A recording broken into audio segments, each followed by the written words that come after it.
Hey, I am back. This is On With The Show. I am Goose, and today's topic is we're going to be talking about Matt Rife, and apparently he's gotten himself into some new controversy, which I kind of find interesting about, because it seems to me that this controversy is kind of like a little, I don't know, forced.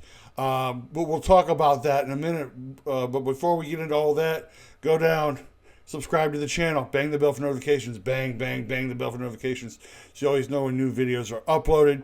Give me a big like on the video, because it does help me with the algorithm and to get this out to more and more people. And yes, we're talking about Matt Rife, and the headline from Fox goes, comedian Matt Rife's new e.l.f. makeup ad becomes latest celebrity ad generating outrage online.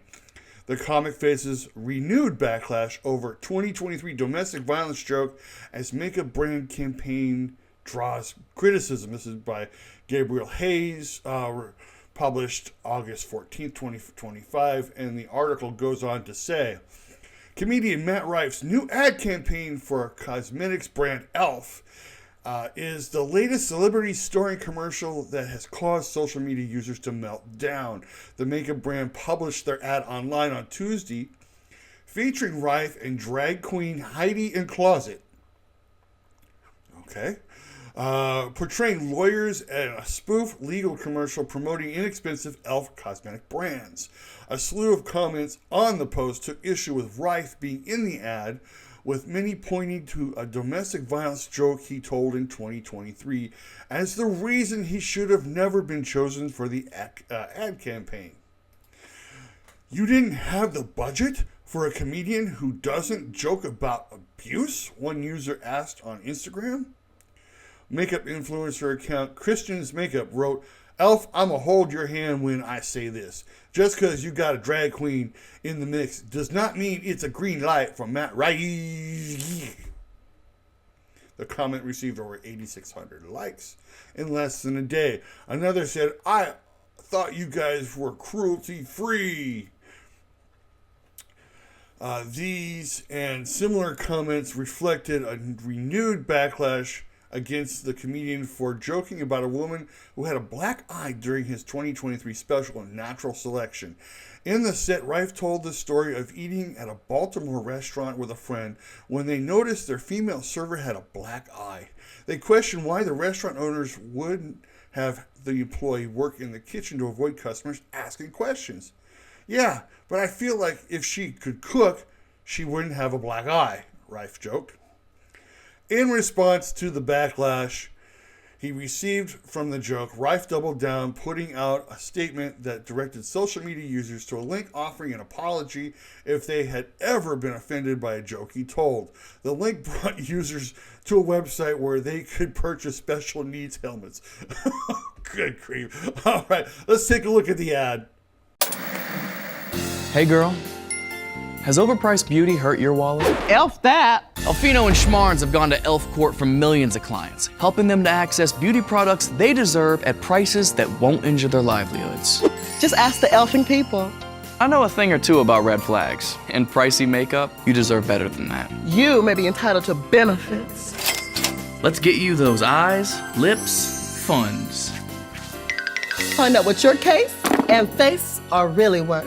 Call us at 1-855-COLD-HARD-LASH. That's 1-855-265-34. 273-2274. How people gonna remember that? Well, here's a number you can remember. $9. Alfino and Schwartz, affordable beauty attorneys. We'll win the elfing case for your eyes, lips, and face. Call 1-855-265-3427. 373-2274. Call me. All right. Now, the ad to me is kind of funny. It is comical. I do enjoy it. I think it's a very thoughtful, very creative ad campaign for e.l.f., who you could basically find their beauty products in a lot of, I would say, like CVS and I would say Rite Aid, but Rite Aid's closing everywhere right now. Walgreens, a lot of low price, maybe Target and places like that where they sell low price cosmetics. From what I hear, they're very good cosmetics too. But the controversy is the fact that Matt Rife, of all people, is doing this ad campaign for Elf Cosmetics after he said one joke about domestic violence back in 2023 as part of, I guess, a comedy special. Now, I'm going to be honest. When I read the joke, I will admit I chuckled, but I also was like, oh man, I kind of had like that was kind of like, oh man, I don't know if that was a step too far, but man, it just but I did chuckle or laugh at the joke because and I understand why people are upset, but it's a joke. Much worse has been said in comedy than that one joke. I mean, now is it something that we should? Is domestic violence something we should joke about? Come on, Goose. Is domestic violence something we really should joke about? Well, not really. I mean, I can understand why people are upset, but one of the things about comedy is that it brings serious topics to more of the forefront than, say, a drama does. If you look at some of the best comedies ever made, I mean, I like to go back to Blazing Saddles. That its core, the whole core of Blazing Saddles was about racism, but it did it in such a comedic way that it made it more acceptable to talk about racism. And not only that, I like to kind of like think outside the box a little bit. Was the joke really about domestic violence, or was it the fact that she just can't cook? That she's such a bad cook that she gave herself a black eye. Could that be the joke? Could that be what we're laughing at? I don't know. And we're also, there's also an assumption there that it was her husband or partner that gave her the black eye. We don't know who gave her the black eye. We don't know if her kid gave her the black eye. It's still domestic violence of all things, but it's one joke. And you want to tear this guy's career apart over one joke. That's not even like the worst joke I've ever heard. I grew up in an era where comedians almost had carte blanche of whatever jokes they could say, so long as they were funny. There's a famous story Eddie Murphy told one time where Bill Cosby's child went to one of his concerts and came back, and Bill Cosby called Murphy on the phone and basically was like, I don't understand all this filth that you have to say in your comedy routines. I mean, it's just uncalled for that, that you have to use all of this filth and filthy language for your comedy set. My son was there, and he's come back and all he said is F this and F that because you were sitting there making all these jokes for F, and of course, this was at a time before we knew anything about what's really going on with Bill Cosby. But Eddie Murphy kind of took the criticism, and he took it kind of hard. And he called up his mentor at the time, Richard Pryor. And he told Pryor what had happened. And Pryor goes, were the jokes funny? And he goes, oh yeah, they were really funny. He goes, and tell Bill Cosby to shut the F up. It's your comedy. It's what you. I mean, look at some of the. Richard Pryor was some. There were people who were scared to death. When Richard Pryor did his hosting at SNL, they wanted to make sure that they had the hand on the buzzer, in case he blurted out the F-bomb on live television. Because they were so nervous about what he was going to say, and yet there's a very famous routine between him and Chevy Chase. It was like, just totally blew the lid off of what could be done in comedy. One of my other favorite comedians of all time, George Carlin, he didn't give a rip of what you thought. He once said he was an equal opportunity a-hole, that even liberal Democrats got smacked around by him. Yeah, that because because he felt that if you were doing something wrong, it had to be talked about.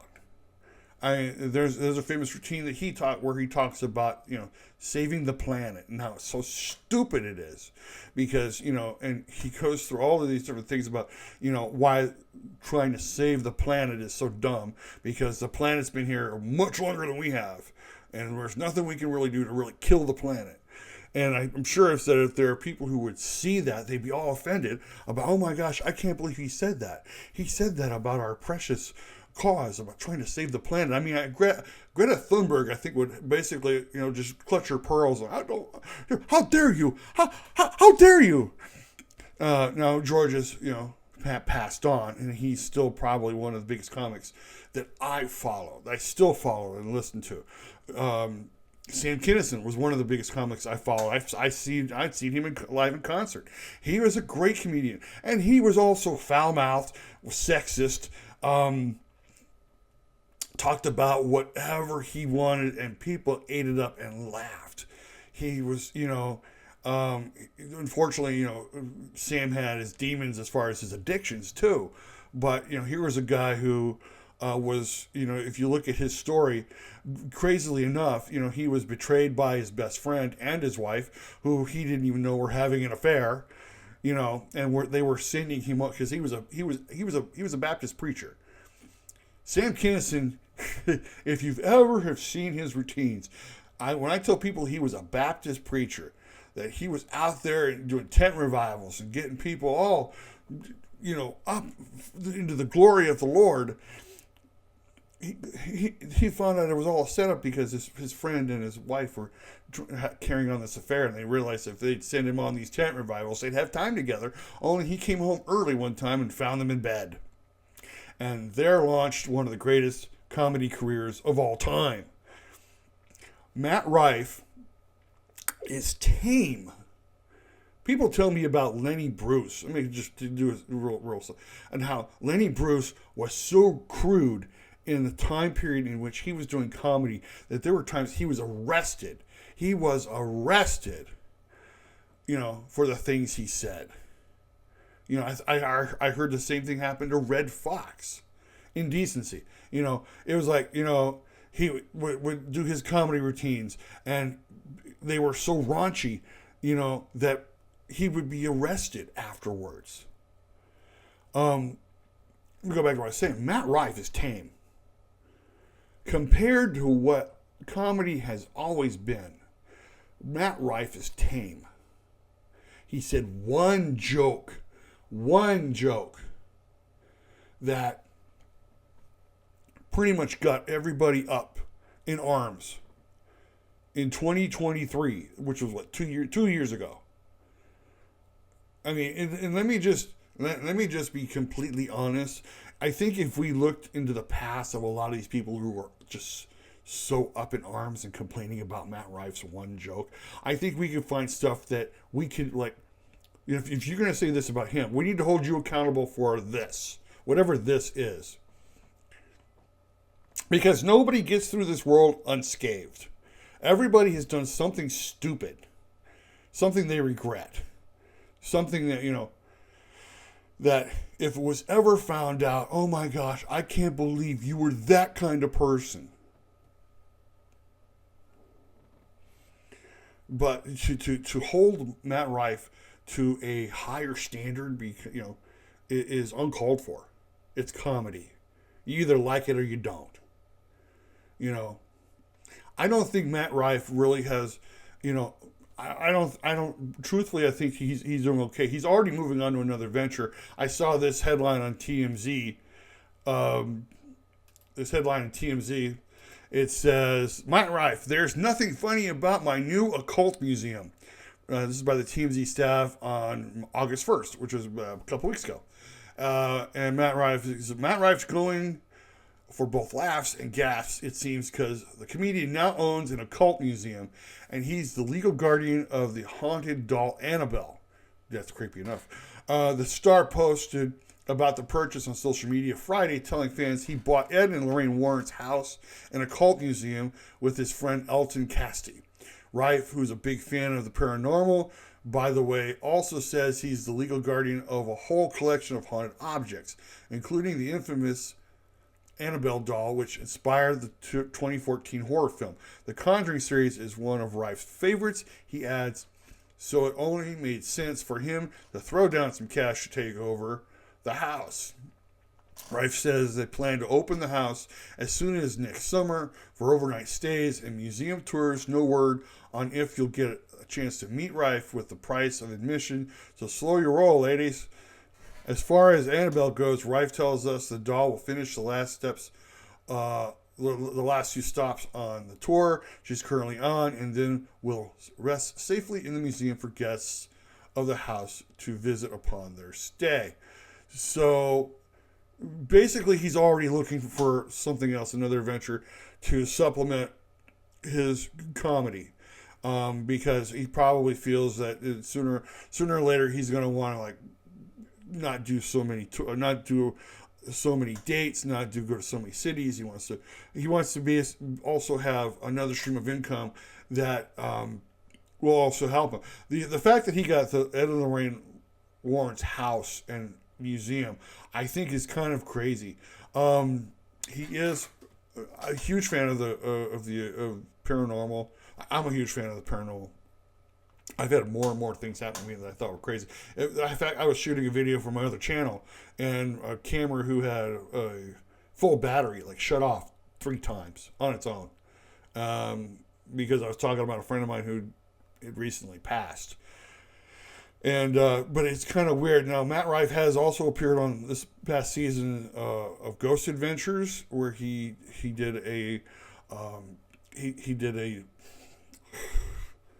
ghost hunt with Zach and Aaron and the crew, and apparently, I guess he's done thousands of ghost hunts, and has basically become a paranormal expert in the field of the paranormal and the ghosts and all this other fun stuff. So it only makes it seem more logical that he would do something like this.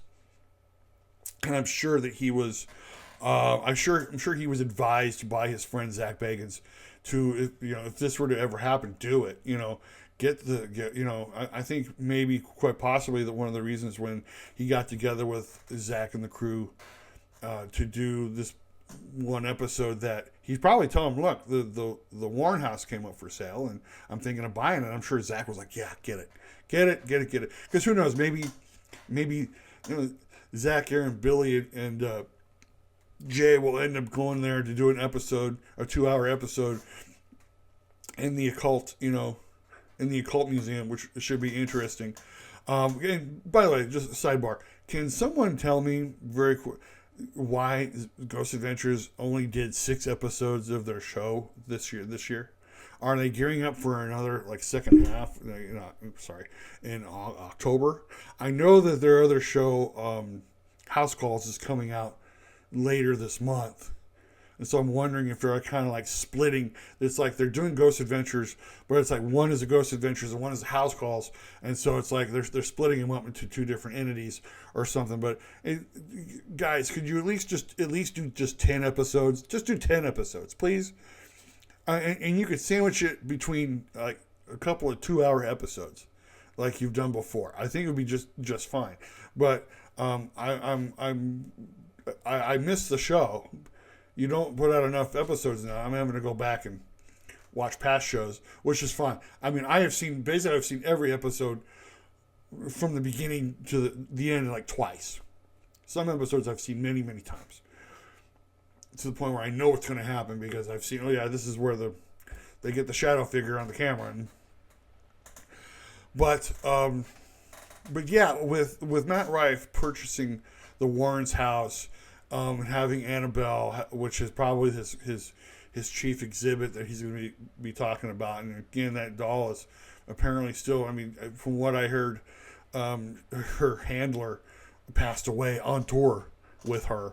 So I'm sure that it's going to be even more of the creep factor.